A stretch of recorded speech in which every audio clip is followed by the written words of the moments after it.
চলে এলাম বন্ধুরা নতুন দিনে নতুন একটা ব্লগ নিয়ে। তো আগের ভিডিওতে তোমাদের বলেছিলাম আমি বাপের বাড়িতে এসেছি। তো বাপের বাড়িতে কী উদ্দেশ্যে এসেছি সেটা তোমাদের বলা হয়নি। তো আজকেরই বলবো যে কী উদ্দেশ্যে বাপের বাড়িতে এসেছিলাম। তো দেখছো বন্ধুরা, এই দেখো আমি এসেছি কালী পুজো উপলক্ষে। তো ঘোড়ার গাড়িতে করে মা কালীকে আনা হয়েছে। তো এখন বাজে কিন্তু 12টার মতো। তো বেরিয়েছিলাম প্রশাসন নিয়ে, তখন বাজে রাত্রি 8:30। তো নাচতে নাচতে তারপরে ঠাকুর নিয়ে এখন চলে এলাম মণ্ডপের কাছে। তো দেখো এই যে মন্দিরের কাছে ঘোড়ার গাড়িটা ঠেকানো হয়েছে, তারপরে এই যে মাকে লাবানো চলছে।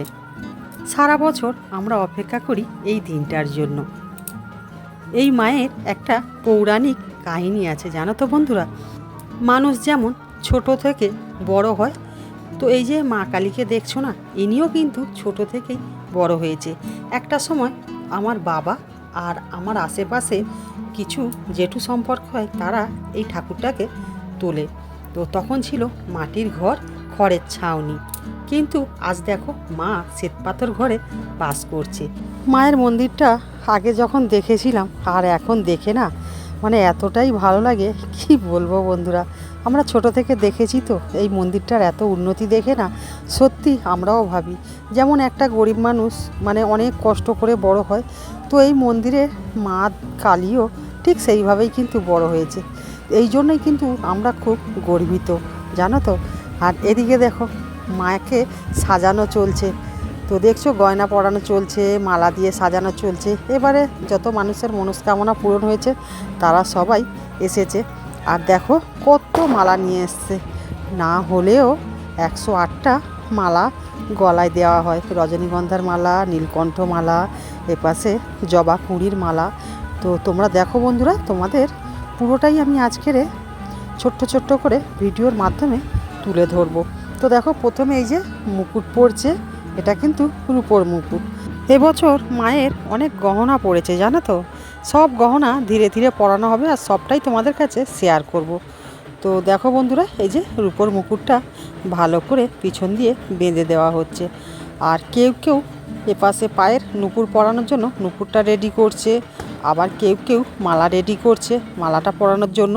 আর এদিকে দেখো কত বড় একটা পঞ্চপ্রদীপ দেখছো বন্ধুরা। এই দেখো কোমরের বিছা পরানো হবে, তো বিছাটা রেডি করে আর এই যে পরানো চলছে। এদিকে মায়ের হাতে কাত্তানটাও তুলে দেওয়া হলো। আর এপাশে দেখো ঢাকি দাদা ভাই ঢাক বাজাচ্ছে।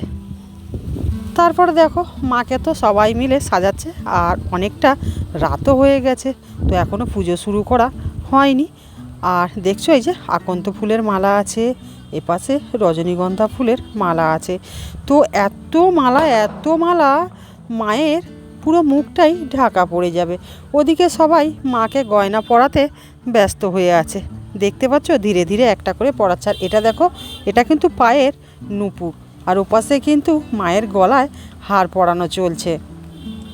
আর এখানে দেখো পাশের বাড়ির একটা বৌদি গামলায় করে একটা নীলকণ্ঠ ফুলের মালা আর একটা জবা কুঁড়ির মালা নিয়ে দাঁড়িয়ে আছে। ওনাদের এটা হয়তো মানত ছিল, সেই জন্য নিয়ে এসছে। আর এদিকে দেখো মায়ের মাথায় টিকুলিটা বেঁকে গিয়েছিল বলে আবার ঠিক করে পরিয়েও দিচ্ছে। তো এটা কিন্তু পটোদার কাকু, উনি এসে সবটা ঠিক করে দিচ্ছে। আসলে সবাই তো এগুলো ঠিক করতে পারে না, এই জন্য পটোদার কাকু নিজেই এসছে মণ্ডপে মাকে বসিয়ে সবটা সাজিয়ে তারপরে রেডি করে দিয়ে উনি যাবে।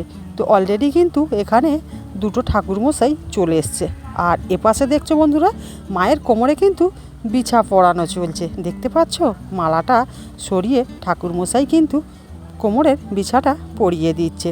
এইবারে একদিকে পায়ে নুপুর পরানো হয়ে গেছে, আর আরেক দিকে এই যে পায়ের নুপুরটা পরানো চলছে। মা যেমন প্রত্যেকের মনস্কামনা পূরণ করে, আর তেমনই মাকেও সবাই মন ভরে দুহাত ভরে দিতে থাকে। একটু আগে বললাম না মা ছিল খড়ের ছাউনি মাটির ঘরে, এখন মা বসবাস করছে পাকা শ্বেতপাথর ঘরে। তার মানে বুঝতে পারছো বন্ধুরা, আমরা খালি বলি ঠাকুর নেই, কিন্তু ঠাকুর আছে, শুধু আমাদের মনে ভক্তিটাই হারিয়ে যায় ধীরে ধীরে। এক মনে ডাকলে কি না হয়। আর এপাশে দেখো বন্ধুরা নূপুর এক জোড়া একটা পরিয়ে দিয়েছে, আবার এক জোড়া নিয়ে যাচ্ছে মায়ের পায়ে পরাতে। তো ডবল নূপুর জোড়া আছে। অনেক গয়না ছিল, একটা একটা করে গয়নাগুলো পরানো শেষ হয়ে এসছে। পোটোদার কাকু যেখানে ঠাকুর তৈরি করছিল ওখানে হয়তো পরাতে পারতো, কিন্তু ওখানে পরায়নি। কেননা বেশিরভাগ মানুষ তো নাচতে নাচতে ঠাকুর নিয়ে আসছিল, বাই চান্স যদি রাস্তায় একটা গহনা পড়ে যায়, এই জন্য সব গহনা মন্দিরের মণ্ডপে বসিয়েই গয়নাগুলো পরানো চলছে। তো পোটোদার কাকু নিজেই এসেছে গহনাগুলো পরানোর জন্য। তো পরানো হয়ে গেলে উনি আবার বাড়ি ফিরে যাবে। তো চলো বন্ধুরা, মাকে তো সাজানো হয়ে এসছে, এবারে পুজো শুরু হবে। অলরেডি এখন 1টার মতো বেজে গেছে। তো আজকের তো সারা রাতই জাগার পালা। তো ভিডিওটা আজ এই পর্যন্তই থাক। সবাই ভালো থেকো, টাটা।